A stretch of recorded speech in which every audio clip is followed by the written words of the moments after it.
அஸ்ஸலாமு அலைக்கும் 5ஆம் மாதம் 31ஆம் தேதி சனிக்கிழமை பவுல் சாப்பாடு செஞ்சு எங்கள் ஆஜியாட்டு தான் செஞ்சது பாஸ்மதி பிரியாணி பீஃப் எப்படி இருக்குதுன்னு சொல்லி கேட்டு பார்ப்போம். அல்ஹம்துலில்லா மாஷா அல்லாஹ். பாஸ்மதி அரிசி நான் வந்து துபாயிலேருந்து வந்து கொடுத்தேன். இதில் அந்த மாதிரி சட்டப்படி சாப்பாடு ஒரு குறையும் இல்லை, கிளீனாக செஞ்சார்.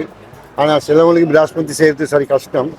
ஆனால் அதே மாதிரி இருக்கிற நல்ல பூ மாதிரி இருக்குது சாப்பாடு, எல்லாம் ரெக்கமெண்ட் பண்ணுறாரு. யார் சரி சாப்பாடு வேணுமென்ட்டுனா உடனே கண்டெக்ட் பண்ணுங்க பார்ட்டியை. எந்த டைம்லேயும் பார்ட்டி எவர் ரெடியில் இருக்கிறார்.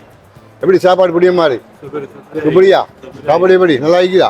எப்படி சாப்பாடு? சூப்பரி மாஷா அல்லாஹ் மாஷா அல்லாஹ்.